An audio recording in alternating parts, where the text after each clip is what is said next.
Selamat pagi ibu-ibu sekalian yang dikasihi oleh Tuhan Yesus Kristus dimanapun berada saat ini, baik yang ada di MRI Depok maupun kita yang menyaksikannya melalui live streaming. Pada pagi hari ini kita akan memasuki tema besar mengenai kehidupan dan keluarga sang reformator, yaitu dalam hal ini Martin Luther. Ini adalah bagian selama 1 bulan di mana kita akan mengingat hari reformasi itu, tetapi di dalam perspektif keluarga, di dalam perspektif pernikahan itu sendiri, sehingga bagaimana kita menghidupinya di dalam kebenaran Tuhan, di dalam hari-hari hidup kita sebagai umat Allah, di dalam keluarga maupun pernikahan kita atau anak-anak kita yang akan memasuki pernikahan nanti. Baik, sebelum kita akan membahas subtema kita pada hari ini, yaitu Luther dan pernikahan imam, saya ajak kita semua untuk berdoa memohon anugerah Tuhan di dalam pembahasan kita pada hari ini.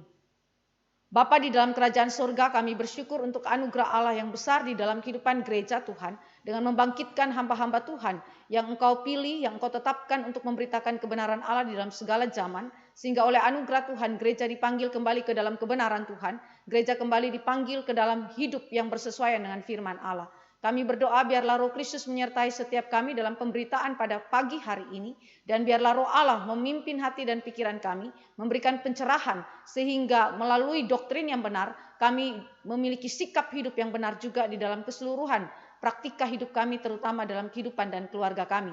Terima kasih Bapa di surga, kami serahkan waktu ke depan di dalam pimpinan dan penyertaan Allah semata. Dalam nama Yesus Kristus Tuhan kami berdoa. Amin. Baik, Bapak Ibu yang dikasihi oleh Tuhan Yesus Kristus, ada 3 poin besar yang akan kita renungkan di bawah subtema Luther dan pernikahan imam. Yang pertama, kita akan tinjau mengenai klerus yang hidup selibat.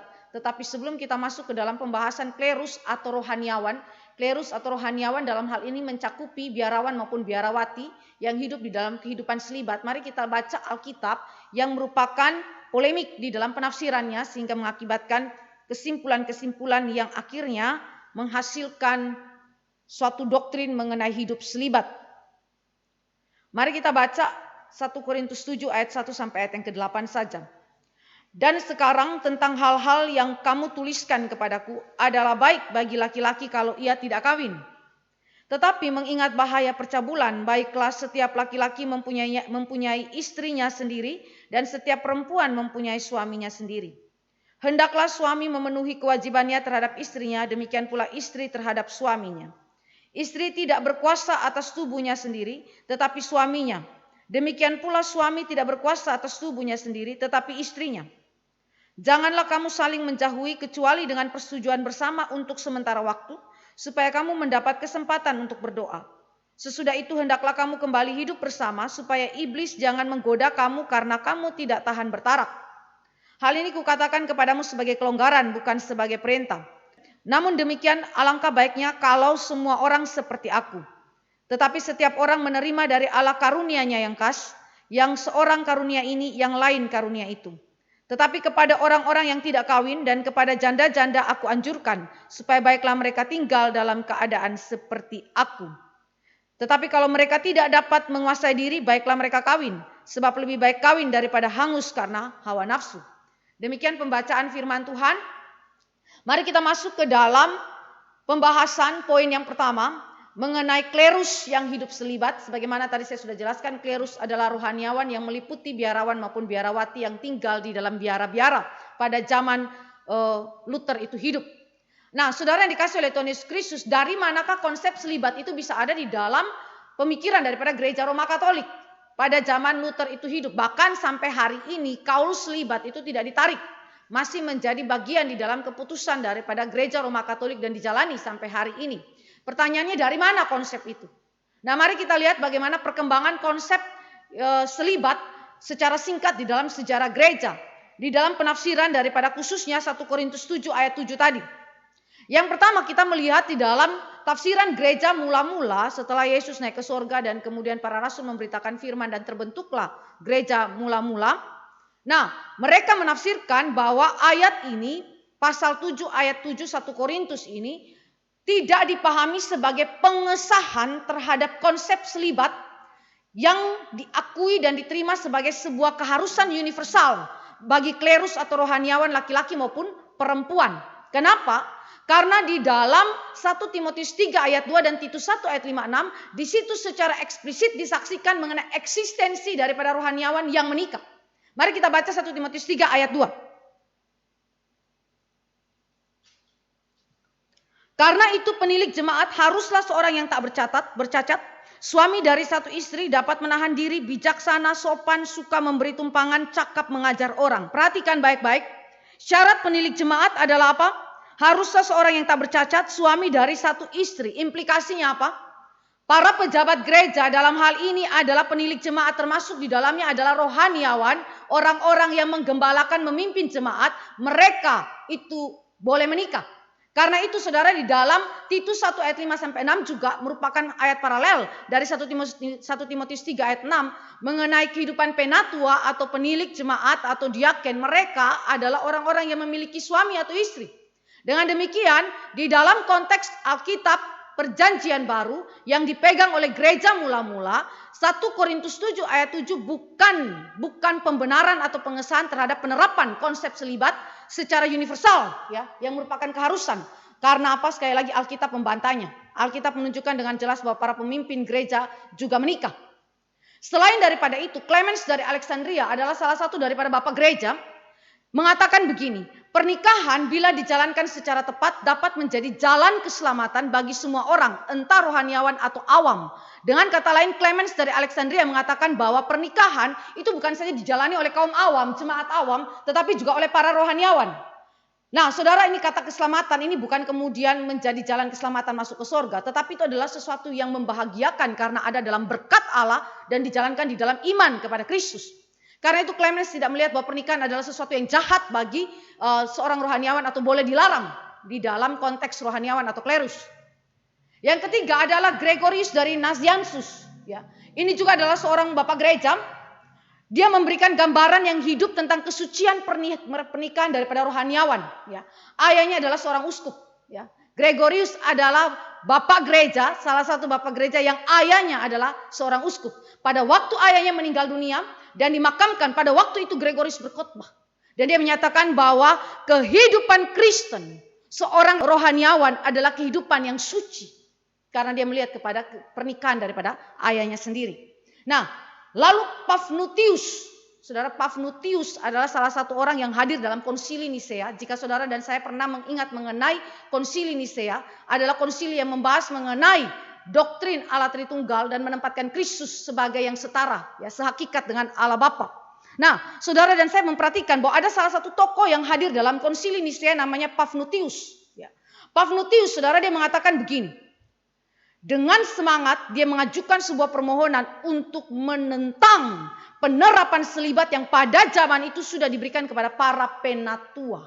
Ya, para penatua dalam hal ini bukan uskup, ya, bukan juga imam, tetapi mereka diberikan tempat sebagai penatua pada waktu itu dan kemudian menjadi selibat, harus terlibat, harus hidup dalam kaul selibat. Ya.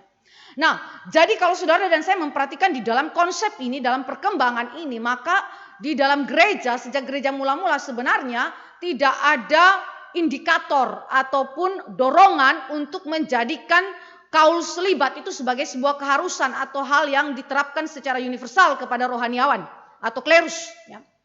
Nah, kapankah penetapan hidup selibat itu sebagai keharusan universal bagi klerus? Ya. Mari kita lihat. Ini ternyata dimulai daripada pemikiran seorang bapak gereja yang sangat terkenal, yang kita juga jadikan sebagai salah satu patokan daripada doktrin kita, ya. Salah satu, ya, bukan satu-satunya. Namanya adalah Agustinus, saudara. Bukankah saudara sangat-sangat kagum dengan pemikiran Agustinus yang mempengaruhi Martin Luther dalam dobrakan dia di dalam reformasi? Tetapi sayangnya Agustinus juga memiliki kelemahan berpikir di dalam urusan kaul selibat, ya. Saya katakan ini kelemahan berpikir karena justru di dalam pemikiran Agustinus ini adalah menjadi dasar bagi penetapan, ya, penetapan daripada kaul selibat ini dalam gereja. Ya. Mari kita lihat mulai dari Agustinus di dalam bukunya Of the Good of Marriage. Ya, Agustinus itu mengutip pilihan daripada Paulus, ya, untuk tidak menikah daripada menikah. Ya, tadi saya baca dalam pasal 7 ayat 1, saya bacakan sekali lagi, ya. Dan sekarang tentang hal yang kamu tuliskan kepadaku, adalah baik bagi laki-laki kalau ia tidak kawin. Lalu di dalam ayat yang ketujuh, namun demikian alangkah baiknya kalau semua orang seperti aku. Ya, jadi artinya tidak menikah. Nah, Agustinus mengutip pilihan kalimat daripada Paulus ini yang merupakan keputusan iman daripada Rasul Paulus untuk tidak menikah sebagai hal yang lebih baik daripada menikah. Dan Agustinus itu memuji wanita-wanita yang walaupun dia janda, suaminya sudah meninggal dunia tetapi dia tidak menikah, ya. Dia memilih untuk tidak menikah di dalam konteks daripada 1 Korintus 7 ini, ya. Kekudusan yang lebih tinggi dari perempuan yang tidak menikah, ya. Karena perempuan itu hanya memikirkan hal ini, yakni bagaimana ia dapat menyenangkan Tuhan. Ya. Jadi pilihan untuk tidak menikah adalah sesuatu yang lebih baik daripada menikah. Kenapa? Karena konsentrasi, fokusnya itu lebih utama dan tidak diganggu dengan perkara-perkara tanda petik duniawi lainnya. Karena dia hanya fokus berpikir ke dalam urusan menyenangkan Tuhan. Demikian juga kaum laki-laki. Ya, ketika tidak mengambil keputusan untuk menikah, ini adalah sesuatu yang sangat baik karena dia akan berkonsentrasi, fokus hanya kepada menyenangkan hati Tuhan. Ya. Bagi Agustinus, pernikahan itu ditetapkan Allah untuk prokreasi dan pemeliharaan anak. Prokreasi artinya melahirkan anak dan kemudian memelihara anak. Dan bagi Agustinus, kegairahan di dalam seksualitas itu merupakan produk dari kejatuhan dan tindakan prokreatif karena produk daripada kejatuhan itu adalah hal yang berdosa, adalah hal yang bercela. Jadi kalau saudara dan saya memperhatikan, di satu pihak Agustinus itu menyatakan bahwa pernikahan adalah ketetapan Allah. Pernikahan untuk prokreasi dan memelihara anak. Itu bukan sesuatu yang bertentangan dengan Alkitab, bukan? Tetapi Agustinus melihat pernikahan di dalam kacamata kejatuhan dalam dosa, maka kegairahan seksual yang terjadi di dalamnya merupakan hasil daripada kejatuhan manusia dalam dosa. Ketika bahkan di dalam pernikahan, laki-laki dan perempuan yang telah dikuduskan di dalam pernikahan, diberkati dalam pernikahan pun menginginkan satu dengan lainnya dalam relasi seksualitas, itu adalah sesuatu yang dianggap sebagai bercelah, produk daripada kejatuhan. Karena apa? Karena dihasilkan oleh manusia yang telah jatuh di dalam dosa, begitu ya. Jadi ini adalah sesuatu yang akhirnya menjadi bias, ya. Kegairahan seksual merupakan produk dari kejatuhan karena itu tindakan prokreatif melalui kegairahan seksual itu adalah sesuatu yang bercela. Jadi itu sebabnya kita dilahirkan bahkan dikandung di dalam keberdosaan, ya. Itu adalah prinsip, ya. Ini bicara mengenai doktrin dosa. Dan Agustinus begitu menekankan mengenai doktrin dosa, ya, sehingga manusia tidak mampu menghasilkan hal yang baik dari dirinya sendiri, bahkan dia dikandung di dalam keberdosaan, ya. Kita melihat ini dalam konteks pemikiran Agustinus mengenai dosa, ya. Dan yang ketiga, Agustinus berkata bahwa kaum rohaniawan yang terpanggil untuk meneladani hidup yang kudus seharusnya tidak menikah. Perhatikan, seharusnya tidak menikah. Jadi saudara, konsep selibat yang kemudian dijadikan sebagai keharusan universal bagi klerus, cikal bakalnya datang dari siapa? Pemikiran Agustinus. Ya. Kedua, setelah Agustinus, ada sinode-sinode lokal, misalnya sinode di Elvira, Spanyol, dan kemudian di Kartago, Afrika Utara, di dalam tahun 306 maupun 419 Masehi, itu memberikan dasar untuk mendukung kehidupan selibat bagi klerus sebagai suatu kewajiban. Sebagai suatu kewajiban, ya. Tadi masih bersifat menyarankan, ya. Agustinus menyarankan, ya, seharusnya tidak menikah, ya, masih bersifat saran. Tetapi sinode-sinode lokal kemudian menjadikan itu sebagai sebuah kewajiban. Di mana kita lihat, ya, proses itu terjadi dalam praktika kehidupan biarawan, ya, biarawati di dalam biara-biara. Misalnya di dalam biara itu dijadikan sebagai pusat kegiatan belajar, ibadah dan peningkatan disiplin dan juga pusat misionaris. Ini adalah sesuatu yang baik, bukan? Karena kita tahu bahwa para biarawan, biarawati juga banyak sekali diutus untuk pergi dan memberitakan Injil Yesus Kristus ke seluruh dunia. Dan ini adalah hal yang baik.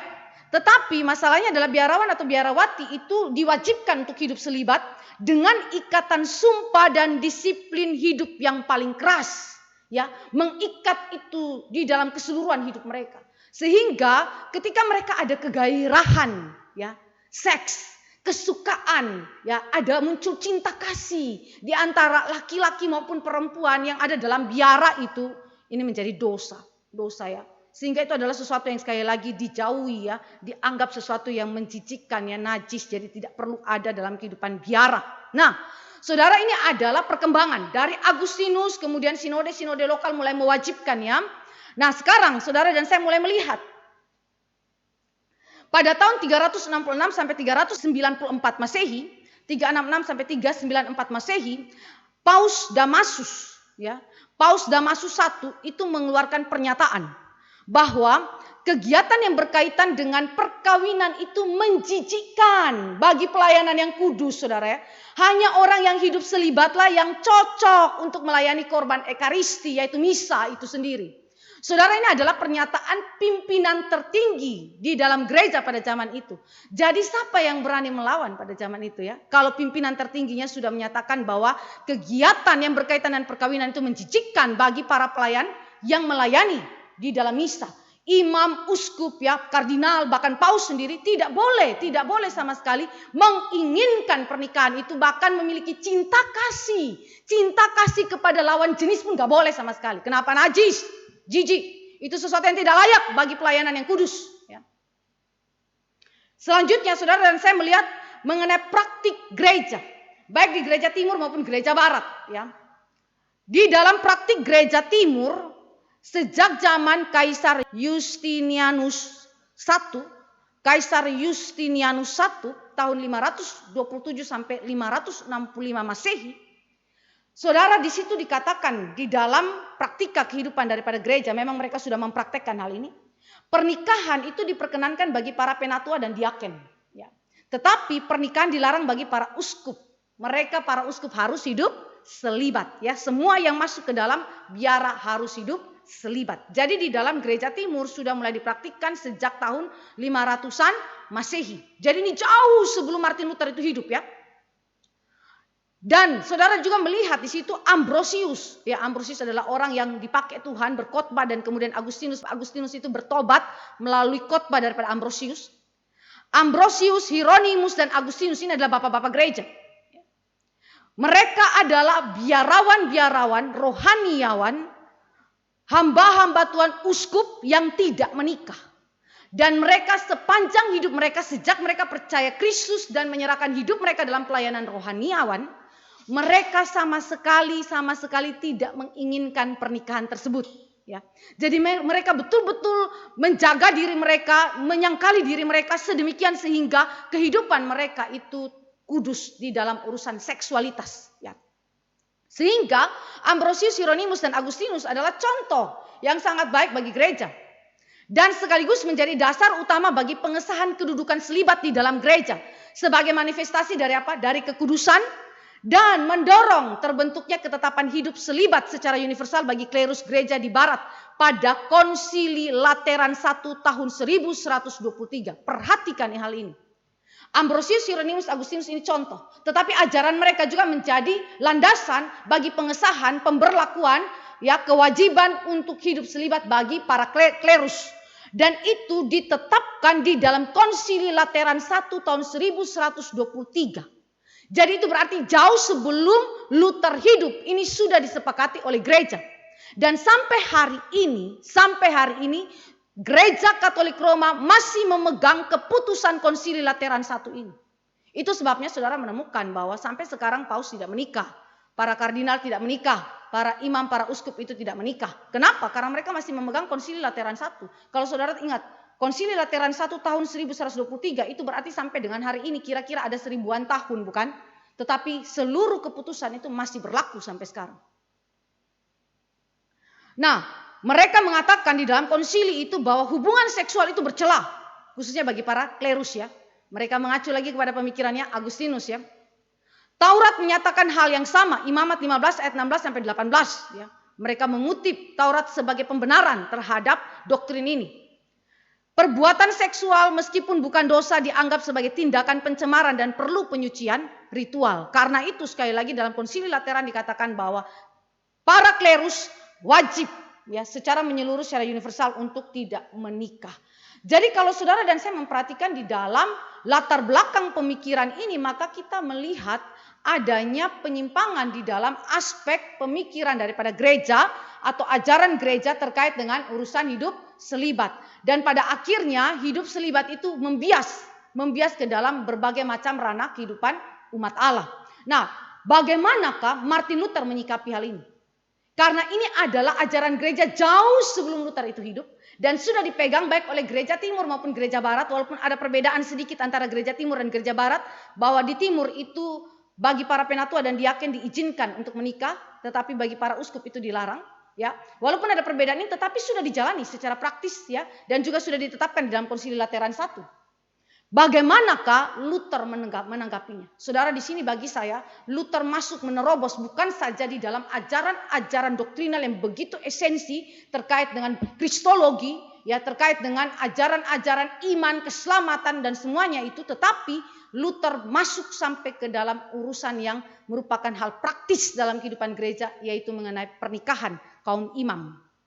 Nah, mari kita lihat disputasi Luther dengan ideal monastik, yaitu kaul selibat. Apa artinya disputasi? Perdebatan ya saudara. Perdebatan Luther dengan idealnya, konsep idealnya monastik mengenai kaul selibat. Saudara, apa artinya kaul? Ketika saudara dan saya menggunakan kata kaul, apa artinya kaul? Ya. Kata kaul itu di dalam gereja Roma Katolik itu merupakan dasar hidup membiara yang disahkan oleh gereja, di mana para anggota yang terhimpun dalam suatu komunitas religius memutuskan untuk memperjuangkan kesempurnaan lewat sarana kaul tersebut. Jadi kaul adalah salah satu sarana untuk pencapaian kesempurnaan hidup, pencapaian keselamatan melaluinya. Karena dengan cara demikian saya dapat menyenangkan hati Allah, saya dapat memuaskan Allah, dan dengan demikian saya juga bisa bebas daripada kutuk Allah, murka Allah. Ini adalah salah satu sarananya. Jadi kaul adalah hal yang ditetapkan oleh gereja untuk kemudian melaluinya para klerus itu memperjuangkan kesempurnaan hidup ya di hadapan Tuhan supaya mendapatkan hidup kekal, mendapatkan keselamatan ya. Itu adalah konsep pada zaman itu. Nah, saudara yang dikasih oleh Tuhan Yesus Kristus, bagaimana Luther menanggapi hal ini? Ini adalah sesuatu yang penting sehingga sampai hari ini gereja Protestan itu hamba-hamba Tuhannya, pendeta-pendetanya itu boleh menikah, saudara. Ya. Tetapi saudara, itu bukan cuma urusan pernikahan, tetapi di belakang itu adalah bagaimana Luther menghancurkan konsep yang salah, ya, ajaran yang salah mengenai kaul selibat ini. Nah, mari kita lihat Luther punya perkataan. Tuntutan kaul adalah penjara abadi, tanda petik, harus dihapuskan. Itu Luther berkata. Jadi Luther bilang apa yang dikatakan oleh gereja Roma Katolik bahwa kaul itu sebagai penjara abadi yang mengikat dengan kekal kehidupan daripada rohaniawan itu harus dihapuskan. Bagaimana cara Luther menghapuskan? Mari kita lihat dalam tulisan-tulisan Luther yang begitu kontroversial pada zaman itu dan mengakibatkan kemarahan kepada Luther dari pihak Roma Katolik, saudara. Tetapi saya percaya bahwa Allah memakai Luther saat itu untuk menegakkan kebenaran. Jadi ini bukan Luther lakukan untuk kemudian membenarkan pernikahan Luther nanti dengan sang istri Katharina von Bora nanti yang minggu depan kita akan renungkan. Bukan, saudara. Dia tidak dalam motivasi yang demikian. Tetapi dia menanggapi satu situasi yang begitu penting dan yang merupakan bagian daripada karya pembaharuan yang dikerjakan oleh Luther di dalam gereja. Nah, mari kita lihat kalimat daripada Luther di dalam tulisannya To the Christian Nobility of the German Nation. Ya, ini adalah tulisan daripada Luther. Dia bilang begini. Saya berkeinginan tulus agar semua orang ditolong.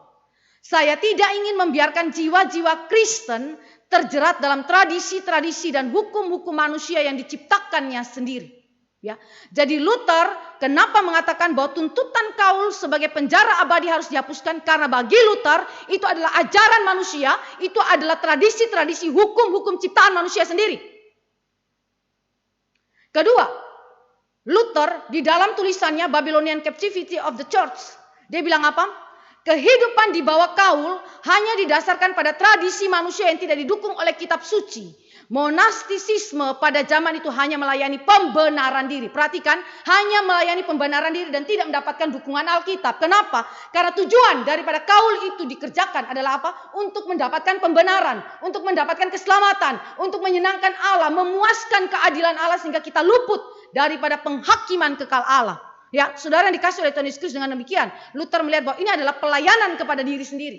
Ya, melayani pembenaran diri, bukan melayani Tuhan itu sendiri dan bukan oleh anugerah Allah itu sendiri, tetapi ini adalah sesuatu sifat yang menentang Alkitab. Ya, jadi penerapan kaul selibat adalah secara esensial menentang ajaran Alkitab. Saya ulangi, penerapan bahkan ajaran kaul selibat adalah hal yang menentang ajaran Alkitab. Kenapa? Karena motif di belakang itu untuk apa?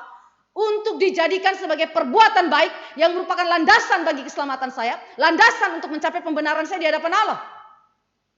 Jadi saudara waktu melihat kaul selibat, saudara tidak boleh hanya sekedar membaca kaul selibat dan dipraktikkan, tetapi lihat motif di belakang itu. Kenapa dia melakukan hal itu? Apa yang kemudian menjadi ajaran dasar yang mendorong untuk melakukan kaul selibat? Pada tahun 1521 September, di dalam salah satu tulisan Luther, Themata Devotis, yang berarti tema-tema mengenai kaul, di situ dia menulis mengenai 2 seri tesis konsep mengenai kaul. Mari kita mulai melihat bagaimana Luther itu menghancurkan pemikiran-pemikiran ini ya saudara, dengan menuliskan seri yang pertama. Seri yang pertama kita baca Roma 14 ayat 23. Luther membuka tulisannya dengan Roma 14 ayat yang ke-23.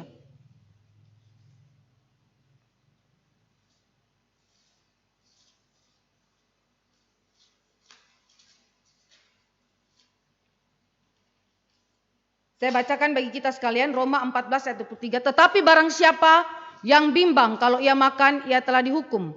Karena ia tidak melakukannya berdasarkan iman. Dan segala sesuatu yang tidak berdasarkan iman adalah dosa.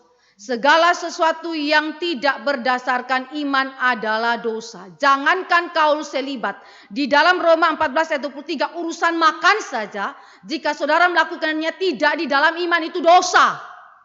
Ya. Dengan demikian berdasarkan firman Tuhan ini, Luther mengatakan iman yang dimaksudkan adalah iman yang membenarkan. Iman yang membenarkan bukan oleh perbuatan manusia, tetapi iman yang membenarkan dengan hasil anugerah Allah. Bukan hasil usaha manusia. Ini yang dimaksudkan oleh Luther. Luther berkata, ketika sebuah tindakan spesifik, termasuk dalam kaul selibat, pengambilan keputusan dan penetapan kaul selibat itu, ketika sebuah tindakan spesifik dilakukan untuk memperoleh kebenaran di hadapan Allah, perintah-perintah dari loh batu pertama dilanggar. Perhatikan, perintah-perintah dari loh batu pertama dilanggar. Kenapa? Karena itu adalah wujud daripada pemberhalaan baru. Pemberhalaan baru, saudara ya.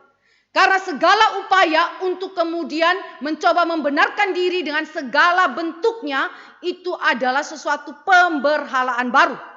Oleh karena itu, apa yang menentukan adalah semangat atau motif yang di atasnya sumpah itu dilakukan. Luther seolah-olah bertanya, apa motifmu kalau kamu mau hidup dalam kaul selibat? Apa yang menjadi pendorong utama yang menyebabkan engkau menetapkan adanya kaul selibat dan memberi diri untuk mengikatkan diri di dalam kaul selibat? Jika itu bukan iman, Luther mengatakan itu dosa. Seperti Roma 14 ayat 23. Kaul adalah hukum yang mengikat hati nurani, kata pandangan Katolik. Sebagai akibatnya, kata Luther, berdasarkan Roma 14 ayat 23. Perkataan Paulus tentang penghapusan hukum juga berlaku bagi mereka. Jika kaul itu dipisahkan dari iman, maka kaul tersebut harus dipatahkan. Luther punya kata-kata adalah kata-kata yang keras sekali. Dia langsung tusuk kepada poin intinya, lalu dihancurkan itu dengan kebenaran Alkitab. Jadi sekali lagi motif Luther di dalam penulisan ini bukan karena dia menyukai Katharina von Bora. Ini semua terjadi sebelum pernikahan Luther ya. Saudara dan saya melihat seri yang kedua, ya. Seri yang kedua. Di dalam tulisannya mengenai tema-tema kaul yang dibahas tadi, ada 2 seri kan? Seri yang kedua. Dia membahas mengenai kebebasan Kristen termasuk otoritas ilahi. Luther memberikan perspektif mengenai kebebasan Kristen termasuk otoritas ilahi. Artinya Allah memberikan kepada kita manusia otoritas dan salah satunya adalah kebebasan. Bukankah ini adalah salah satu kualitas yang dimiliki oleh manusia sebagai gambar rupa Allah? Luther menekankan mengenai kebebasan Kristen termasuk otoritas ilahi itu adalah pemberian Allah. Dan kebebasan itu adalah kebebasan di dalam Kristus. Bukan kebebasan dari atau di luar daripada Kristus, tetapi kebebasan di dalam Kristus. Saudara, apa maksudnya kalimat Luther ini terkait dengan kaul selibat? Dia mengatakan bahwa kaul-kaul itu berarti bukan cuma kaul selibat. Kaul-kaul harus sedemikian rupa sehingga mereka tidak bertentangan dengan hal tersebut, yaitu kebebasan Kristen. Tuhan tidak mengenali sumpah yang bertentangan dengan kebebasan yang berdasarkan Injil. Kaul-kaul bersifat sukarela, hal-hal itu tidak ditetapkan. Mereka, dalam hal ini kaul-kaul, dapat dipandang baik secara temporer maupun selamanya. Tentu saja dalam mengambil kaul, kebebasan Kristen harus selalu dipertahankan. Jika kaul-kaul tersebut tidak hendak dijadikan sebagai tanda petik perbuatan baik yang menjadi landasan keselamatan kita. Nah, jadi saudara yang dikasih oleh Tuhan Yesus Kristus, betapa Luther itu memberikan penekanan yang begitu penting terhadap kebebasan Kristen. Di mana nanti kita akan lihat lebih lanjut bahwa kebebasan Kristen memberikan ruang yang besar bagi orang Kristen untuk tidak tunduk kepada tradisi ataupun kepada peraturan-peraturan manusia yang berlawanan dengan Alkitab. Ya. Ini adalah sesuatu yang sangat penting, terobosan yang sangat penting pada zaman itu. Kenapa? Karena pada zaman itu klerus tidak memiliki kebebasan demikian. Ya. Para imam tidak diberikan kebebasan yang demikian. Tetapi Luther mengatakan, kamu bebas. Tidak perlu tunduk kepada tradisi ataupun kepada peraturan manusiawi yang latar belakang berpikirnya adalah berusaha untuk mendapatkan keselamatan atau menyenangkan hati Allah dengan perbuatan baiknya. Nah, ini adalah tulisan pertama daripada Luther ya, yang kemudian melawan habis daripada pemikiran atau penetapan daripada kaul selibat yang pada zaman itu telah diberlakukan dengan begitu luas. Lalu November 1521 di Wartburg ya. Ini adalah waktu di mana Luther itu tanda petik diculik oleh Frederick yang bijaksana itu ya. Lalu dia dimasukkan ke dalam satu tempat yang di mana dia tinggal di sana dan kemudian melakukan penterjemahan ya Alkitab Perjanjian Baru ke dalam bahasa Jerman. Ini di Wartburg ya. Tahun 1521 pada bulan November. Dia pada waktu di Wartburg dia menulis sebuah tulisan Judgment of Luther on Monastic Vow ya. Jadi ini adalah sesuatu yang merupakan respon Luther terhadap segala macam kaul sumpah-sumpah yang diucapkan oleh para imam atau klerus ya kepada gereja Tuhan. Nah, sebelum itu saya mau menjelaskan sedikit kenapa dia harus tulis tulisan ini. Pada waktu itu setelah tahun 1517 ketika Luther itu melakukan reformasi, ternyata perdebatan itu begitu meningkat ya, begitu memanas ya saudara, termasuk di dalam urusan kaul selibat ini. Ada orang yang mengatakan bahwa Luther ini melakukan pembaharuan belum tuntas, belum semuanya karena kaul selibat belum direformasi. Maka apa yang terjadi ketika dia ada di Wartburg, ketika Luther tidak ada di dalam wilayah Wittenberg ya, di Universitas Wittenberg pada saat itu, pada Mei 1521 sebelum bulan November, pada Mei 1521 dibuatlah pernikahan pertama para imam di mana di Wittenberg. Jadi sebelum November 1521 ada kasus yang sudah terjadi, huru-hara yang terjadi di Wittenberg, dan Mei 1521 itu adalah para imam pertama itu menikah di mana di Wittenberg. Dalam posisi Luther tidak ada di situ. Luther ada di mana di Wartburg, ya. Jadi ini semua berita itu sampai kepada Luther. Lalu kemudian pada tanggal 20 Juni 1521 muncullah seorang namanya Karlstadt yang menerbitkan tesis-tesis mengenai monastisisme dan kemudian dia mau mengadakan semacam perdebatan di Wittenberg pada tanggal 28 Juni dan salah satu yang dibahasnya adalah seperti ini. Seorang biarawan yang menanggung derita nafsu memiliki hak untuk mengakhiri kaul kesuciannya dan menikah. Ini adalah tulisan tesis daripada Karlstadt ya, yang kemudian dia bahas di Wittenberg ya. Dan hal ini pun sampai ke telinga daripada Luther. Dan uniknya Philip Melanchthon, sahabat daripada Luther, mendukung argumentasi ini. Ya. Wah, waktu Luther dengar itu, Luther mulai berpikir bagaimana harus meresponinya. Ya. Bagaimana harus meresponinya. Nah, saudara, di dalam kondisi demikianlah maka Luther menulis tulisan ini. Luther menulis tulisan ini ya saudara. Saudara yang dikasih oleh Tuhan Yesus Kristus. Luther berkata kepada Melanchthon dalam tulisan pribadinya, surat pribadinya kepada Melanchthon ya, sebelum November 1521 ini. Dia tulis kepada Melanchthon yang mendukung argumentasi tadi ya, Karlstadt tadi ya. Dia bilang apa? Fakta bahwa para biarawan dan biarawati mengambil kaul selibat itu dilakukan secara sukarela, itu harus dipertimbangkan ya. Jadi jangan langsung main terjang, main lawan saja tetapi tidak mempertimbangkan fakta ini bahwa mereka mengambil keputusan itu secara rela. Kedua, ini dalam surat pribadi Luther kepada Melanchthon ya. Karakter dari sebuah kaul yang tidak mengikat tidak dapat disimpulkan dari kesulitan untuk mempertahankannya. Jika demikian seseorang dapat hidup tanpa ketaatan kepada 10 perintah dari Allah. Apa maksudnya? Jadi kaul itu mengikat atau tidak boleh diukur dari urusan saya tuh susah, saya tuh sulit untuk mempertahankan persyaratan-persyaratan dari kaul tersebut. Saya tuh begitu menderita, saya nggak bisa mempertahankannya. Karena Luther bilang kalau dari ukuran itu saja, maka 10 perintah Allah tidak akan mengikat kita. Kita punya hati nurani tidak diikat oleh 10 hukum Allah. Kita nggak akan tunduk taat kepada hukum Allah. Karena apa? Terlalu susah untuk menaati 10 hukum Allah. Saya tidak bisa mempertahankan hidup saya bersesuaian dengan 10 hukum Allah. Karena itu tidak perlu terikat kepada 10 perintah Allah. Itu argumentasi Luther kepada Melanchthon. Ya, jadi dia memperingatkan Melanchthon untuk jangan sampai menjadikan kesulitan dalam mempertahankan kaul sebagai landasan untuk kemudian tidak mengikatkan diri atau mengikatkan diri kepada kaul itu. Itu bukan argumentasi. Saudara perhatikan ya, ketajaman Luther di dalam berargumentasi. Analisa dia itu sampai kepada urusan motivasi itu begitu kuat. Luther berkata, kaul-kaul yang berkenan kepada Allah pasti harus dijaga. Tetapi kaul-kaul yang menyimpang harus ditanggalkan dalam ketaatan kepada Tuhan. Jadi Luther memisahkan kaul atau sumpah ya, yang diikatkan itu ada yang berkenan kepada Allah, ada yang tidak berkenan kepada Allah. Sehingga yang berkenan kepada Allah perlu dipertahankan, yang tidak ya dibuang di dalam ketaatan kita kepada Tuhan. Ya, ini adalah surat pribadi Luther kepada Melanchthon ketika dia mendengar berita itu, apa yang terjadi di Wittenberg ketika dia tidak ada di sana. Maka dari Wartburg dia menulis sebuah tulisan ilmiah. Ya. Saudara, ini adalah sebuah tulisan yang sangat-sangat baik sekali.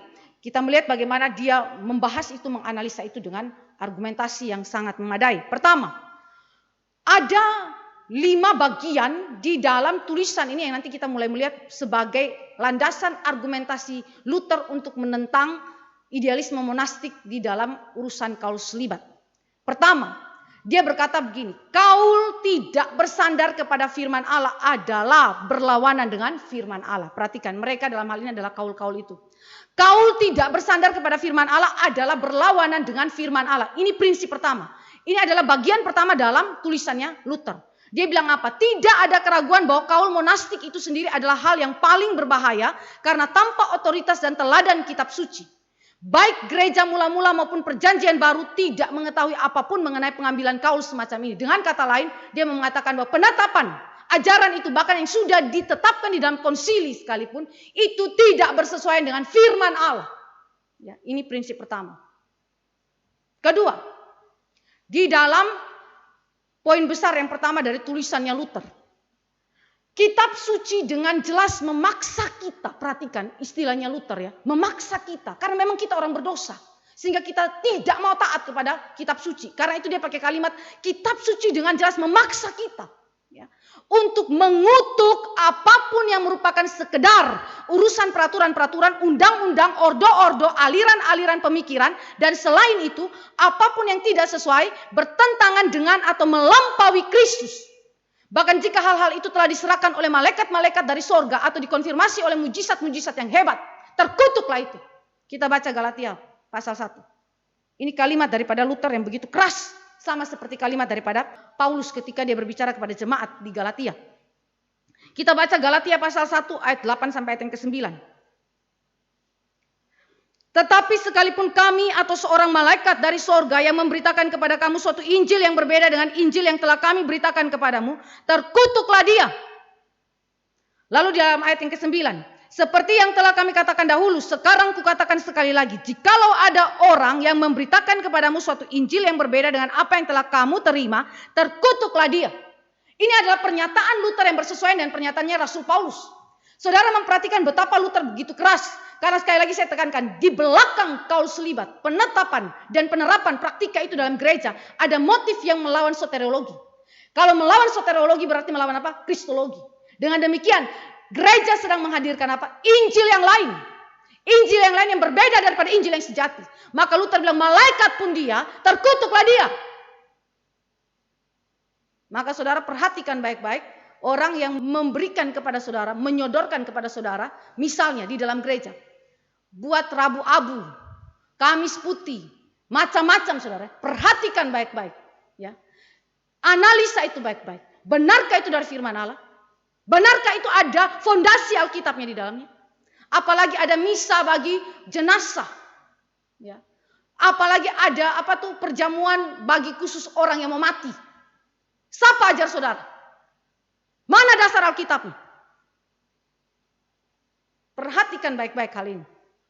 Jangan sampai saudara bagian daripada orang yang dikutuk oleh Tuhan. Kedua, Luther punya kalimat yang begitu keras ya. Selain kaul itu bertentangan dengan firman Allah, dia bilang kaul itu bertentangan dengan iman. Kenapa? Karena natur kaul yang mengikat secara permanen merupakan sesuatu yang dipaksakan secara hukum yang tidak didukung oleh kitab suci. Alkitab tidak pernah mengikatkan saudara dengan sesuatu yang bukan berasal dari firman, yang bukan berasal dari Kristus. Maka natur kaul itu sendiri adalah sesuatu yang berdosa. Dikatakan bahwa kaul itu tanda petik tadi ya, penjara abadi. Sesuatu yang mengikat secara kekal kehidupan daripada para klerus. Ini adalah sesuatu yang salah ya. Luther berkata bahwa ini adalah sesuatu yang bertentangan dengan iman Kristen.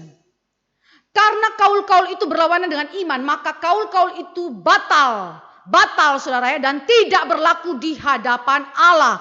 Dan tidak hanya dapat, tetapi sebenarnya harus ditiadakan.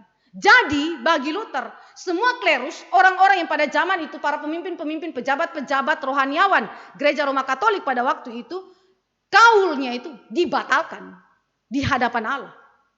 Walaupun kita mengikrarkan sumpah itu di hadapan gereja Tuhan, di hadapan Allah itu tidak ada apa-apanya. Itu dibatalkan. Kenapa? Karena tidak bersesuaian dengan kehendak Allah.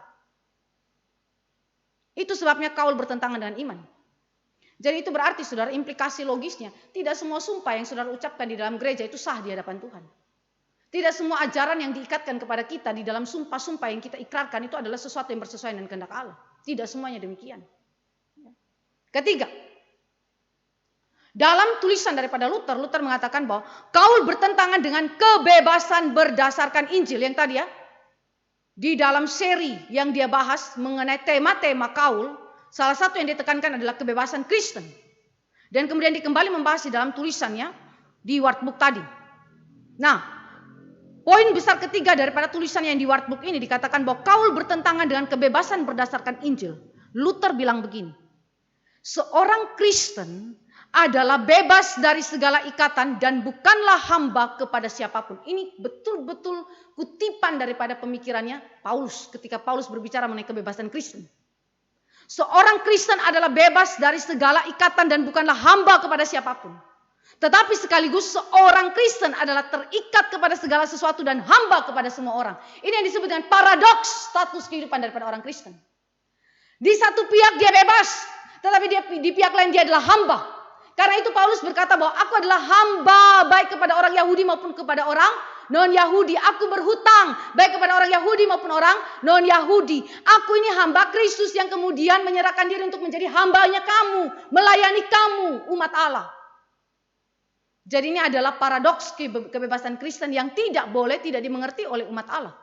Di satu pihak umat Allah itu bebas, tetapi di pihak lain umat Allah itu juga adalah hamba. Hamba dari Kristus yang kemudian dipanggil untuk melayani umat Allah. Orang Kristen adalah bebas dari hukum atau Taurat. Ini kalimat daripada Paulus yang kemudian diparafrasekan oleh Luther. Orang Kristen adalah bebas dari hukum atau Taurat manapun dan tidak terikat kepada peraturan yang dikeluarkan oleh siapapun. Namun kebebasan itu bukanlah kebebasan dari Kristus atau di luar Kristus, tetapi kebebasan di dalam Kristus. Saudara, ini adalah sebuah paradoks sekali lagi. Di satu pihak, saudara dan saya tidak terikat kepada hukum Taurat. Betul bukan? Hari ini saudara tidak perlu lagi menjalankan segala macam seremonial, ya, ritual-ritual perjanjian lama. Saudara nggak perlu bawa tabut perjanjian kemana-mana. Saudara nggak perlu buat kemah suci dengan segala perabotannya dan para imamnya yang model seperti perjanjian lama. Saudara juga tidak perlu membawa korban ke rumah Tuhan lagi. Saudara juga bisa hadir di dalam gereja bersama-sama. Walaupun pada zaman perjanjian lama tidak boleh orang masuk ke dalam kemah suci atau bait suci, ya. Jadi itu adalah hal-hal yang kita tidak lagi terikat hari ini karena hanyalah bayangan dari apa yang telah digenapi di dalam Yesus Kristus. Itu kalimat jelas sekali dalam Kolose dan juga di dalam surat Ibrani bahwa apa yang ada di dalam perjanjian lama, bahkan hari Sabat dan segala peraturan-peraturan detail di dalamnya, hari-hari raya yang ditetapkan oleh Alkitab perjanjian lama, semuanya adalah bayangan dari apa yang akan datang, yaitu Kristus dan karya penebusan. Jadi kita tidak lagi terikat kepada hukum Taurat. Tetapi di sisi lain, saudara dan saya itu bukan menjadi antinomian. Saudara perhatikan tulisan daripada Luther terkait dengan antinomian. Luther menentang orang-orang yang mengatakan bahwa kalau begitu orang Kristen boleh berbuat dosa seenaknya, ya. Orang Kristen yang telah dibebaskan oleh anugerah Allah tidak terikat oleh hukum Taurat. Karena itu saya bebas melakukan hawa nafsu dosa saya. Luther menentang hal itu. Ya, Luther menentang hal itu. Baca baik-baik pemikiran Luther mengenai antinomian. Ya. Luther mengatakan bahwa engkau dan saya bebas bukan di luar Kristus tetapi di dalam Kristus. Berarti di dalam Kristus saudara dan saya dibawa untuk tunduk mutlak kepada Allah dan firman. Oleh kuasa pekerjaan Roh Kudus. Bukan oleh kekuatan manusia. Jadi waktu saudara membaca tulisan daripada Luther, ini adalah sebuah tulisan yang betul-betul mendobrak pada zaman itu, yang sekali lagi membenarkan segala daya upaya hawa nafsu manusia, bahkan hal rohani pun dimanipulasi untuk kemudian memuaskan hawa nafsu manusia. Nah, saudara yang dikasih oleh Tuhan Yesus Kristus mengenai kebebasan Kristen, Luther juga berkata demikian terkait dengan kaul. Jika diperlukan, perhatikan, jika diperlukan, kaul dapat dijadikan sebagai tanda petik latihan rohani, ya, latihan rohani bagi orang Kristen dan bukan eksklusif milik klerus. Saudara tahu apa saja itu maksudnya jenis-jenis kaul? Ada kaul kemiskinan, ada kaul ketaatan, ada kaul kemurnian, ya. Kaul kemiskinan, ketaatan, dan kemurnian adalah hal-hal yang bagi Luther bukan eksklusif milik para hamba Tuhan atau klerus. Namanya taat bukan cuma orang-orang pejabat rohani saja yang dipanggil untuk taat Tuhan. Semua orang yang percaya kepada Yesus Kristus harus taat sama Tuhan. Yang namanya hidup murni, hidup kudus bukan saja milik eksklusifnya para klerus. Tetapi juga harus dimiliki oleh siapa? Oleh semua orang percaya. Namanya hidup dalam penderitaan, dalam kemiskinan, tetapi sekaligus melihat kemuliaan Allah di dalamnya. Itu bukan hanya panggilan bagi para klerus, tetapi juga bagi siapa? Bagi umat Allah. Begitu ya. Dengan demikian saudara, Luther pada waktu dia menulis ini, dia menghancurkan urusan sakral dan sekular. Bagi orang-orang pada zaman itu, orang yang hidup suci, orang yang hidup kudus, orang-orang yang tinggal di monastri sana ya, di biara sana. Sedangkan mereka yang di luar biara adalah orang-orang yang tidak kudus, orang-orang yang cuma mencari hawa nafsu duniawi, orang yang berdagang, orang yang berpolitik, orang yang hidup dalam perekonomian, ya, di dalam bidang-bidang perekonomian. Mereka bukanlah orang-orang yang taat Tuhan. Hidup mereka hanya memikirkan hawa nafsu sendiri. Benarkah demikian? Luther bilang ternyata orang yang ada dalam kehidupan rohaniawan pun memiliki dosa yang sama, ya.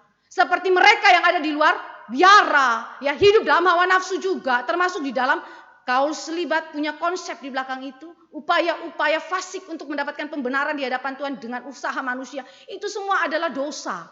Ya, baik dalam biara maupun di luar biara sama-sama dosa. Nah, karena itu saudara, ketika kaul itu dijadikan sebagai tanda petik latihan rohani bagi orang-orang yang sudah percaya, ini bukan eksklusif milik klerus. Kenapa? Karena panggilan untuk hidup kudus, panggilan untuk hidup murni, panggilan untuk taat sama Allah adalah milik semua orang Kristen. Ya, dengan demikian saudara, sakral dan sekuler dihancurkan. Semua tempat, baik di biara, di luar biara adalah kudus. Panggilannya sama. Ya.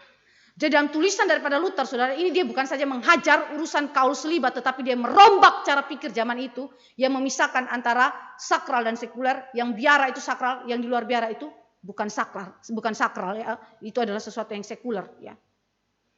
Saudara yang dikasih oleh Tuhan Yesus Kristus, Luther bilang latihan rohani kaul itu jika diperlukan bukan eksklusif milik para klerus, ya, bukan juga sebagai ikatan permanen atau kekal, ya. Jadi sewaktu-waktu dia boleh tidak terikat dengan kaul itu, dia boleh bebas tinggalkan itu, ya. Jadi tidak mengikat secara permanen atau kekal sampai akhir hidup dia.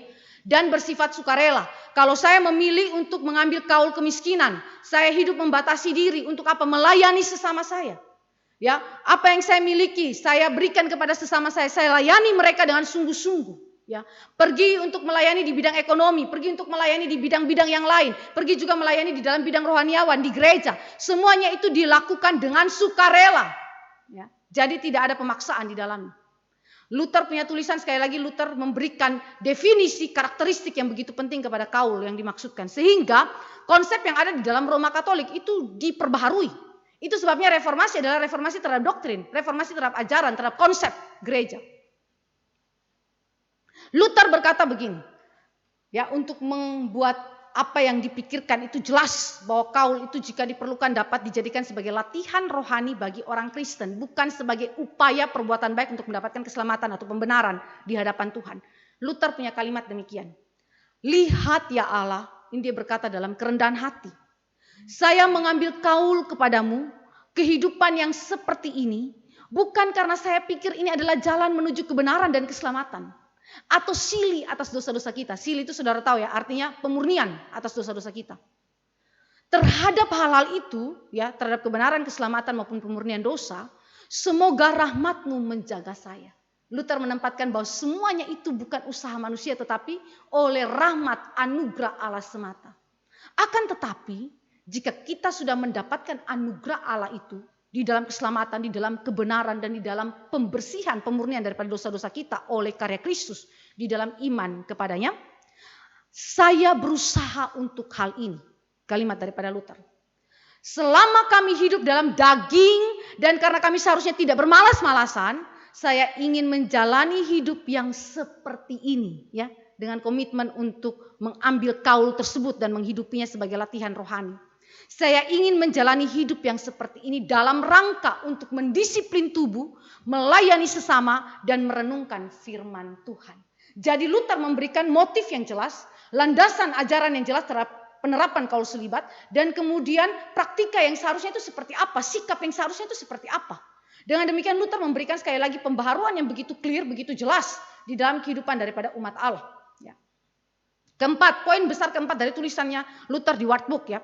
Dia berkata bahwa kaul itu bertentangan dengan perintah Allah. Bertentangan dengan perintah Allah. Kenapa? Kaul monastik bertentangan dengan hukum pertama Dekalog. Tadi saya sudah katakan bahwa ini adalah semacam pemberhalaan baru. Yang kedua, kaul monastik bertentangan dengan perintah kasih kepada sesama. Memasuki biara dan melepaskan tugas-tugas kasih kepada sesama. Ya. Jadi Luther melihat bahwa kehidupan biarawan-biarawati ini egois sekali, ya, sangat egois. Kenapa? Karena pergi meninggalkan tugas-tugas yang dianggap sebagai tugas duniawi. Ya, yang tadi saya bilang itu adalah wilayah sekular. Ya. Jadi pergi menyendiri, ya, pikir diri sendiri supaya hidupnya itu diterima sama Tuhan, tapi nggak melayani sesama. Bagi dia ini adalah sesuatu yang bertentangan dengan perintah kasih kepada sesama yang Allah berikan. Kasihilah sesamamu seperti dirimu sendiri. Ya, demikian juga kasihilah Tuhan Allahmu. Jangan cuma kasih kepada Allah, kasih kepada sesama tidak dijalankan. Menyendiri ada dalam menara gading. Kita nggak tahu apa yang terjadi secara politik. Bagaimana keadaan ekonomi masyarakat. Apa yang menjadi sumbangsi berpikir seorang rohaniawan ada di dalam negara tersebut. Saudara perhatikan, terobosan yang demikian membuat John Calvin itu membuat pengaruh yang begitu besar di Jenewa. Dan kemudian seterusnya orang-orang yang mengikuti Calvinisme. Bagaimana mereka menerapkan doktrin dengan begitu kuat di dalam ranah publik. Ya, dimulai daripada terobosan yang dipikirkan oleh Martin Luther. Ya. Jadi waktu saudara dan saya melihat hal ini, berarti Luther bukan hanya sekedar mengkritisi mengenai kaul selibat, tetapi dia mengkritisi impact, dampak apa yang kemudian dihasilkan daripada kehidupan membiara yang demikian. Ya. Lalu kaul monastik telah mempersempit makna ketaatan dan kekudusan yang diperintahkan dalam perjanjian baru.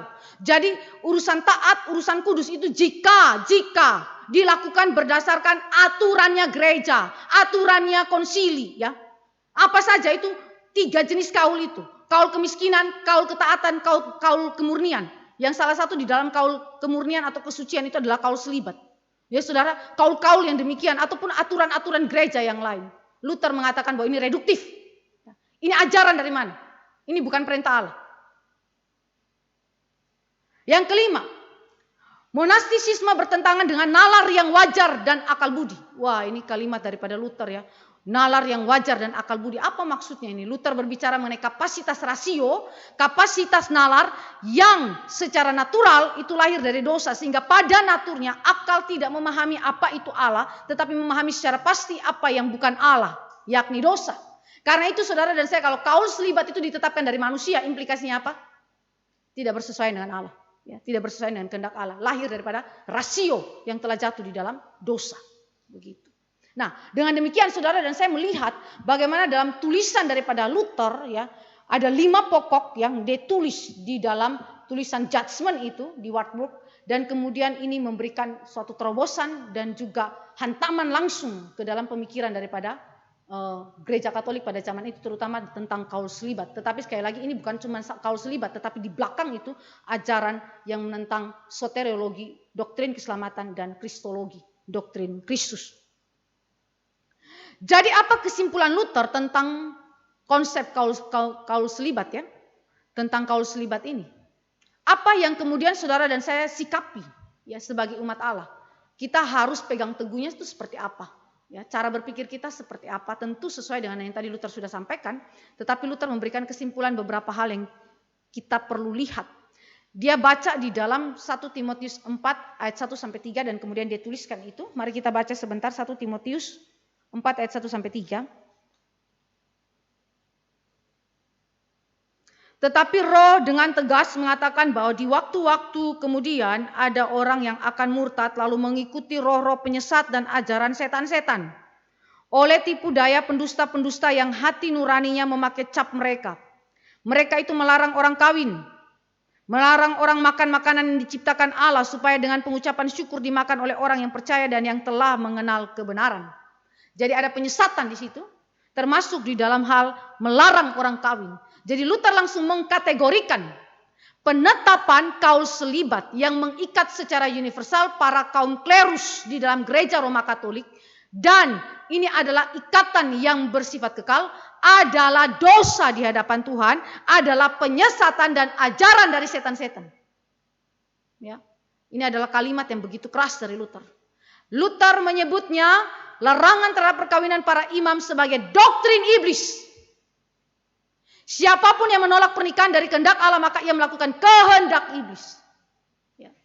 Karena di belakang itu iblis tidak memikirkan apa yang menjadi kehendak Allah. Ya. Kalau melawan apa yang menjadi kehendak Allah, saudara bisa bayangkan, iblis senang melihat saudara jatuh di dalam dosa seksualitas. Iblis senang jika saudara terpikat kepada imajinasi seksual saudara di luar pernikahan. Iblis senang dengan semuanya itu. Makanya Luther berkata, setiap larangan terhadap perkawinan para imam adalah doktrin iblis. Ya. Di dalam risalah Luther, ya, ini mengenai apa yang dia tuliskan pada tahun 1520 tentang Christian nobility kepada orang Jerman. Dia bilang begini, keputusan untuk mengambil kaul selibat harus diserahkan kepada para imam sendiri. Apakah mereka ingin menikah atau tetap selibat? Jadi itu kebebasan, sekali lagi kebebasan. Ya. Tidak ada paksaan di dalamnya. Luther menghimbau para imam untuk tidak mematuhi paus dalam masalah ini, kaul selibat. Saudara, ini satu perintah ya, perintah dari Luther ya, yang Tuhan beri otoritas di dalamnya. Sehingga saudara bisa bayangkan, Mei ya pada tahun 1521 terjadi perkawinan pertama, ya pernikahan yang diberkati ya para imam yang menikah di Wittenberg ya. Tadi saya sudah sempat jelaskan dan ini menjadi sesuatu kehebohan sekali ya pada zaman itu. Para calon imam tidak perlu mengambil sumpah selibat yang disyaratkan gereja. Karena fakta bahwa hal tersebut tidak memiliki dukungan dari kitab suci untuk menuntutnya. Ya, itu kesimpulan daripada Luther. Ketiga, hidup selibat adalah suatu karunia dari Allah. Luther tidak menentang karunia hidup selibat. Dia melihat itu sebagai pemberian Allah. Mari kita baca di dalam beberapa teks ya. Matius 19 ayat 12.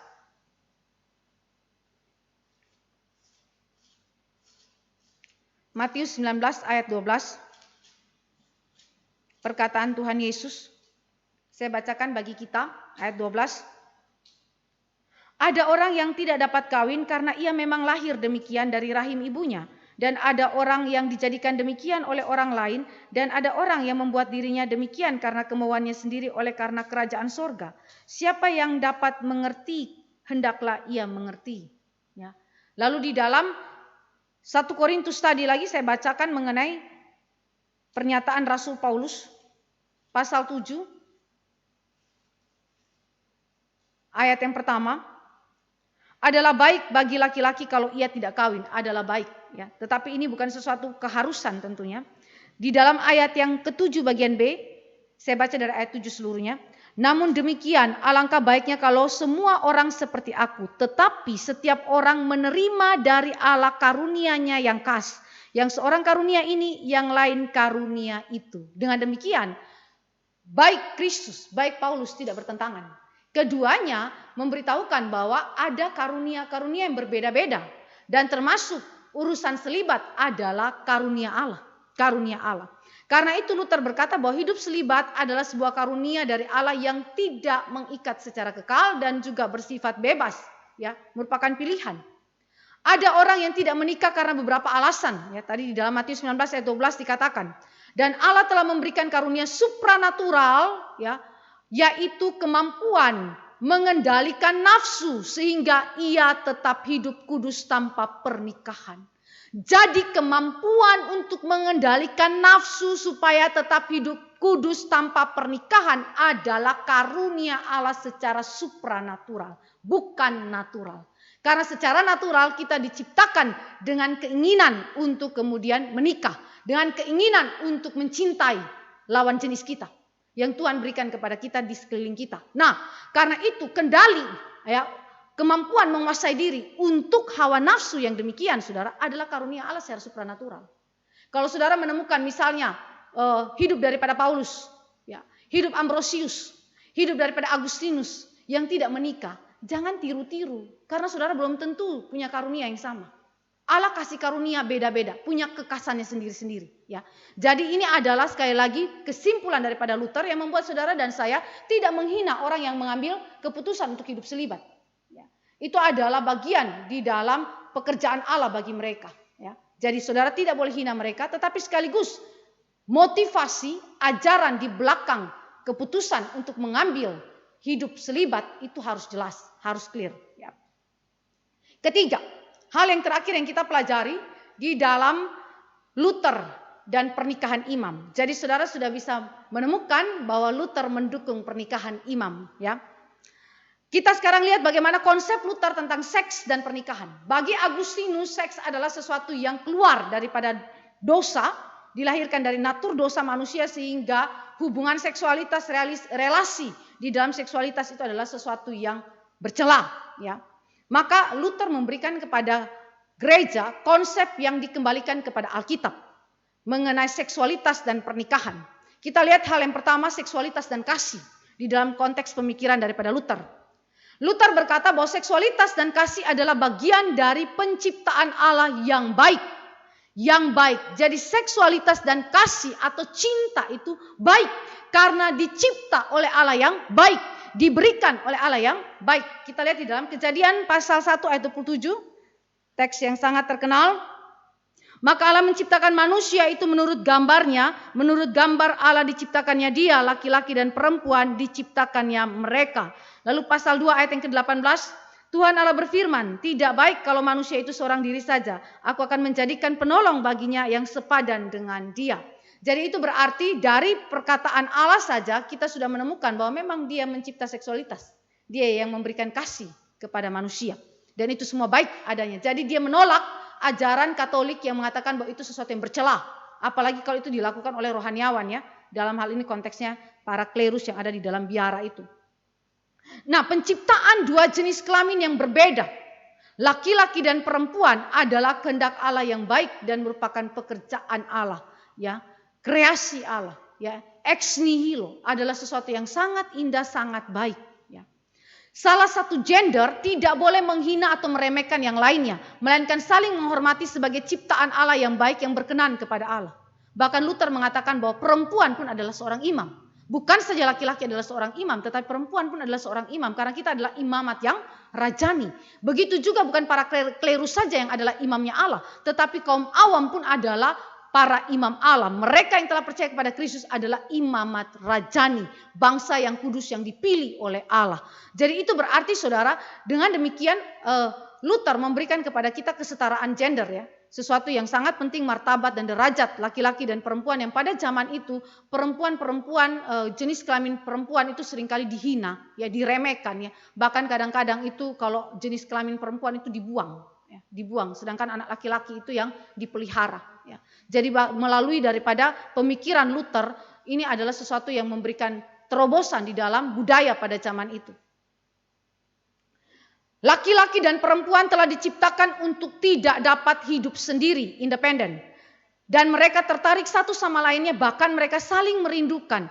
Allah sendiri yang menanamkan keinginan itu di dalam diri manusia. Jadi Luther menegaskan bahwa kalau para rohaniawan pun, biarawan-biarawati itu ada perasaan cinta dalam hati mereka, ada perasaan saling suka dalam hati mereka, itu bukan dosa. Itu adalah sesuatu pemberian Allah. Karena memang manusia laki-laki dan perempuan tidak diciptakan dependen, tetapi independen, saling melengkapi satu dengan lainnya. Karena itu di dalam pasal 2 ayat 18 kitab Kejadian tadi dikatakan bahwa Allah sendiri yang memberikan penilaian. Di dalam konteks sungguh amat baik, Allah beri penilaian. Tidak baik kalau manusia itu, yaitu Adam, hidup seorang diri saja. Maka Tuhan menciptakan seorang penolong sepadan bagi dia. Jadi dengan kata lain, Alkitab memberikan kepada engkau dan saya sesuatu yang sangat indah, yang sangat berharga untuk seksualitas dan juga relasi, keinginan, cinta kasih di dalamnya adalah sesuatu yang baik, sesuatu yang memuliakan Tuhan. Dan kemudian kerinduan ya ataupun hasrat-hasrat hati yang kudus di dalam cinta itu sendiri adalah hal yang baik. Perintah Allah untuk berbuah ya. Ini istilah berbuah ini Luther pakai untuk menerjemahkan Kejadian pasal 1 ayat 2 sampai ayat yang ke-8 ya, untuk dikaitkan dengan urusan beranak cucu ya kepada manusia. Ketika Allah memerintahkan manusia untuk beranak cuculah dan penuhilah bumi dan kemudian taklukkanlah itu. Luther melihat bahwa benih yang memperanakkan itu bukan ada saja pada tumbuh-tumbuhan ataupun pada binatang saja. Tetapi benih yang memperanakkan itu atau berbuah itu ditanamkan Allah di dalam tubuh manusia dan terutama sangat aktif dalam wanita. Dia menunjukkan adanya perbedaan antara gender laki-laki dan perempuan tentunya di situ, tetapi sekaligus menunjukkan bagaimana keindahan seksualitas itu. Bahwa untuk kemampuan beranak, kemampuan untuk mengandung itu ditaruh kemampuan itu dalam rahim perempuan. Dan itu tidak ada pada laki-laki. Jadi upaya-upaya transgender hari ini ya, upaya-upaya untuk pernikahan lesbian atau homoseks dihancurkan juga oleh pemikiran Alkitab, ya, juga oleh pemikiran Luther yang pada waktu itu mungkin tidak terlalu begitu banyak berhubungan dengan urusan homoseks, transgender dan juga lesbian. Tetapi hari ini saudara dan saya membaca bahwa konsep Luther adalah konsep yang dapat dipakai pada hari ini sebagai landasan untuk melawan segala upaya-upaya menghancurkan firman Allah dengan konsep transgender, lesbian ataupun homoseks. Ya, jadi benih itu adalah sesuatu yang begitu indah yang Tuhan tanam di dalam diri daripada wanita. Sehingga kemampuan reproduksi, kemampuan untuk menghasilkan itu ada di sana. Ya baik laki-laki dan perempuan, tetapi untuk mengandung itu ada di dalam pihak wanita.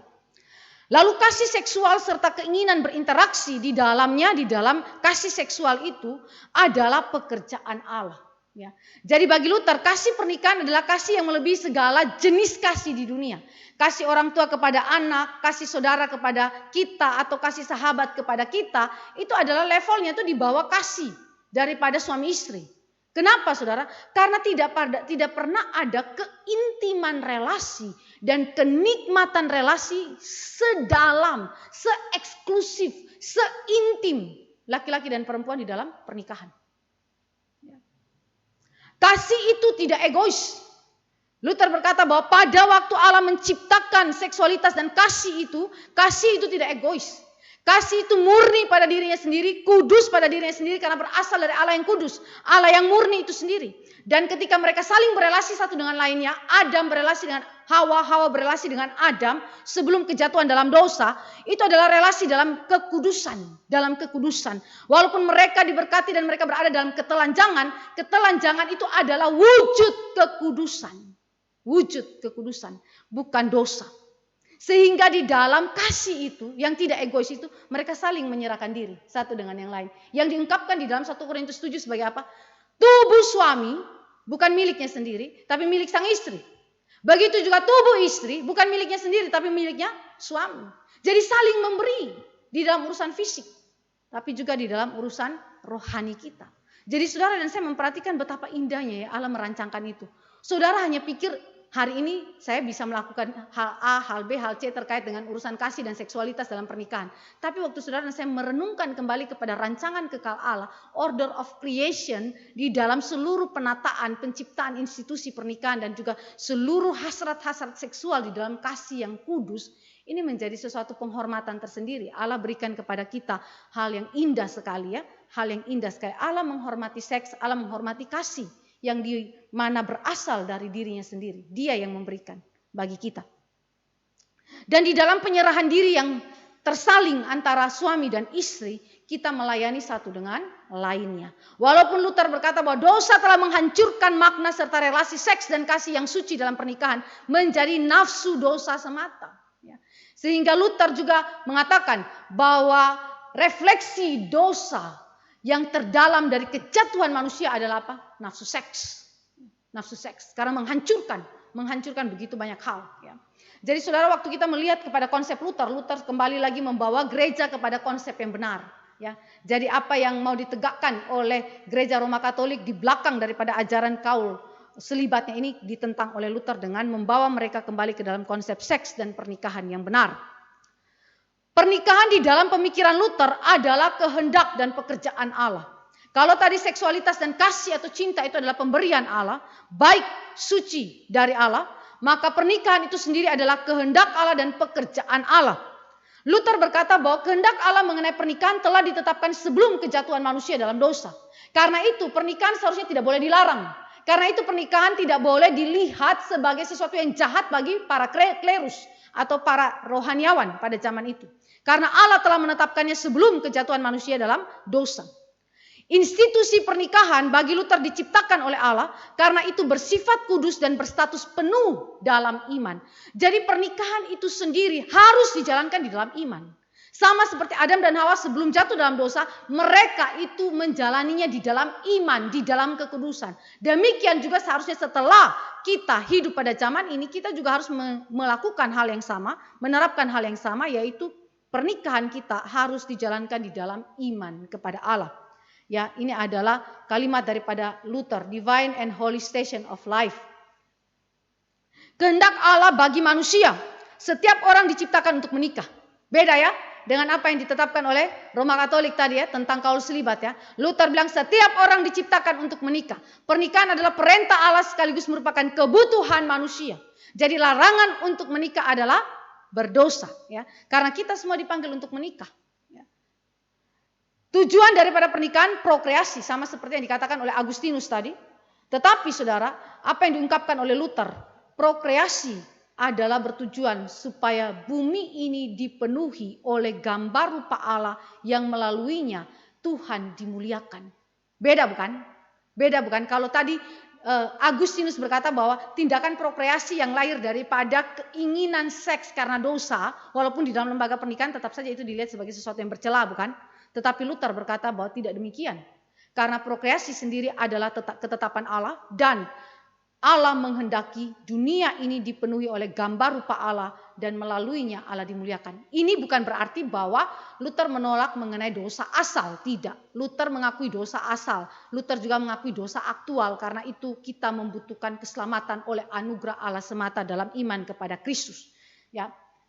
Nah, saudara yang dikasih oleh Tuhan Yesus Kristus, apa tujuan pernikahan menurut Luther?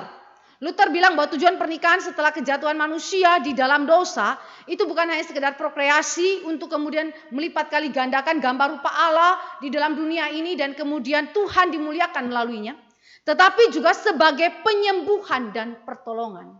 Saudara ingat kalimat daripada Clemens dari Alexandria tadi? Pernikahan itu tanda petik menjadi keselamatan, bukan saja bagi seorang rohaniawan tetapi juga bagi kaum awam. Nah, Luther punya kalimat, dia pakai istilah keselamatan itu dengan istilah yang berbeda tetapi poinnya sama, yaitu penyembuhan dan pertolongan. Jadi pernikahan dilihat setelah manusia jatuh dalam dosa sebagai penyembuhan dan pertolongan untuk menguasai kehendak atau nafsu seksual yang penuh pemberontakan dan kecemaran. Jadi Luther juga mengakui, sebagaimana juga Agustinus akui, bahwa manusia yang telah jatuh di dalam dosa, hidupnya itu tidak mungkin lepas daripada dosa, termasuk di dalam urusan seksualitas. Karena itu dikatakan bahwa pernikahan adalah tempat bagi penyembuhan dan pertolongan yang Allah berikan kepada manusia.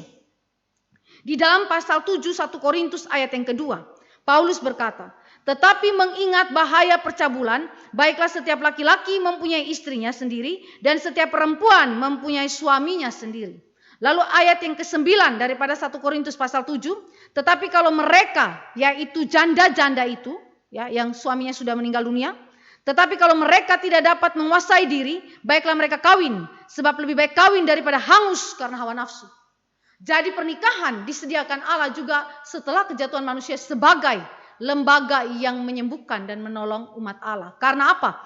Karena pernikahan adalah satu-satunya lembaga yang disiapkan Allah sebagai tempat ekspresi daripada cinta dan hasrat seksual yang kudus. Saya ulangi, karena pernikahan, lembaga pernikahan adalah satu-satunya tempat di mana Allah sediakan bagi manusia untuk mengekspresikan cinta dan hasrat-hasrat seks yang kudus. Ya, tidak di luar lembaga pernikahan dan bukan di dalam jenis kelamin yang sama di dalam pernikahan itu. Ya. Jadi waktu saudara dan saya melihat hal ini, maka betapa Allah mengasihi umat Allah, mengasihi manusia bahkan secara menyeluruh dengan mengaruniakan lembaga pernikahan sebagai institusi yang diciptakan. Pernikahan itu menahan serta mengontrol seksualitas yang dirusak oleh dosa. Prostitusi terjadi di luar pernikahan, bahkan di dalam pernikahan orang bisa pergi main seks sendiri di luar pernikahan. Perzinahan yang menghancurkan jiwa dan tubuh. Paulus berkata bahwa tidak ada dosa yang begitu merusak selain daripada dosa seks. Kenapa? Dia bukan cuma hancurin jiwa, tapi tubuh. Tubuh ya saudara. Bukan berarti bahwa dosa yang lain itu kemudian tidak menajiskan tubuh dan jiwa. Jelas menajiskan. Tetapi secara fisik, tubuh dinodai oleh apa? Seks. Yang tidak sesuai dengan kehendak Allah di luar lembaga pernikahan. Jadi ini mengerikan ya. Kehormatan kita dihancurkan, persahabatan, kepemilikan kita pun dihancurkan. Martabat, derajat kita habis. Berapa banyak pernikahan di dalam gereja Tuhan, di dalam kekristenan yang habis gara-gara urusan seksualitas. Mengerikan sekali ya saudara. Baik laki-laki, baik perempuan, berzina. Jadi ini adalah peringatan keras kepada saudara dan saya. Supaya jangan saudara dan saya menghidupi sebuah pernikahan yang berdosa. Karena kita tahu bahwa pernikahan yang dihidupi di luar daripada iman tetap dosa. Iman yang sejati memungkinkan saudara dan saya menikmati cinta kasih Allah di dalam hubungan pernikahan yang diberkati Tuhan. Maka bagi Luther, pernikahan itu menggambarkan kasih yang intim bukan saja antara suami dan istri, tetapi lebih kepada gambaran antara keintiman relasi Kristus sang kepala gereja dan jemaat sebagai tubuhnya. Mari kita baca Efesus 5. Efesus 5 ayat yang ke-32. Di situ dikatakan, saya baca lebih dahulu di dalam ayat yang ke-31. Sebab itu laki-laki akan meninggalkan ayahnya dan ibunya dan bersatu dengan istrinya, sehingga keduanya itu menjadi satu daging. Rahasia ini besar, tetapi yang aku maksudkan ialah hubungan Kristus dan jemaat. Jadi ini adalah sesuatu yang penting sekali, rahasia ini besar. Paulus mau menunjukkan betapa agungnya pernikahan Kristen. Pernikahan Kristen bukan urusan semata-mata pemuasan seks. Sehingga ketika engkau dan saya menemukan ketika sudah tua, suami tidak bisa melayani istri atau istri tidak bisa melayani suami. Atau karena sakit-sakit tertentu, suami tidak bisa melayani istri atau sebaliknya di dalam urusan seks. Lalu saudara bilang gagal pernikahan kita. Cari saja pemuasan seks di luar daripada pernikahan. Bukan. Pernikahan tidak reduktif yang demikian. Pernikahan juga bukan soal ekonomi. Kalau ekonominya nggak ada, suami nggak bisa kasih uang cukup bagi saya tinggalkan saja suami saya. Bukan soal itu. Juga bukan soal punya anak atau tidak punya anak. Ketika dalam pernikahan tidak ada anak di sana, saudara dan saya kemudian mulai mencela. Ini gara-gara suami. Atau ini gara-gara istri. Biasanya istri yang paling banyak disalahkan. Ya. Bukan soal itu. Itu reduktif. Pernikahan itu reduktif dengan cara pikir demikian. Maka saudara dan saya harus melihat kembali kepada pengudusan, pembaharuan, penebusan yang Kristus adakan kepada pernikahan setelah kejatuhan dalam dosa. Supaya saudara tidak jatuh di dalam dosa dan di dalam penyelewengan-penyelewengan di dalam pernikahan saudara. Maka saudara mengingat kembali ke dalam Efesus 5 ayat 31 sampai 32. Bahwa keintiman relasi suami istri adalah ungkapan tertinggi daripada apa? Gambaran relasi Kristus yang intim dengan gerejanya, tubuhnya. Kepala dan tubuh, kepala dan tubuh. Kalau kepala dipotong tubuh mati saudara. Itu adalah sebuah relasi yang organis, saling melayani satu dengan yang lain, saling memberi, saling mengasihi satu dengan yang lain. Sangat indah. Saudara baca di dalam kasih suami istri yang telah ditebus oleh Yesus Kristus pasal 5 kitab Efesus ayat 22 sampai ayat yang ke-33. Allah tebus pernikahan. Dengan demikian saudara kita tidak akan bahas bagaimana cara Allah menebus pernikahan itu dan lebih konkret lagi di dalam Efesus. Tetapi saya mau katakan bahwa Luther telah memperbaharui konsep pada zaman itu dan menempatkan kembali gereja ke dalam konsep yang benar. Kaul selibat juga ditaruh di dalam posisi yang benar, di dalam cara pandang yang benar, di dalam ajaran yang benar. Dan pernikahan para imam pun ditaruh di dalam posisi yang benar, ajaran yang benar. Sehingga semuanya dijalankan bagi hormat kemuliaan nama Tuhan. Dengan demikian kita melihat bahwa Luther dan pernikahan imam adalah sesuatu yang begitu amat penting dan bersifat revolusionis ya pada zaman itu. Ya. Jadi kita bersyukur kepada Tuhan Allah memperbaharui gereja secara doktrinal dan juga di dalam praktika kehidupan gereja sehari-hari. Tuhan Yesus memberkati kita. Mari kita berdoa. Bapa di dalam kerajaan sorga, kami datang kepada Tuhan bersyukur untuk anugerah firman yang Engkau berikan kepada kami. Dan kami bersyukur karena Luther adalah orang yang memiliki ketajaman berpikir dalam menganalisa dan membongkar segala motivasi dari ajaran-ajaran yang terlihatnya rohani di hadapan manusia. Dan kami sungguh bersyukur kepada Tuhan untuk setiap karya Tuhan melalui Luther ini. Dan berikanlah kepada kami iman yang sejati, sikap yang benar, cara pandang yang benar, dan keteguhan iman di atas dasar firman Allah. Supaya kami tidak salah dalam bertindak, tidak salah dalam berpikir, dan tidak salah dalam mengajar.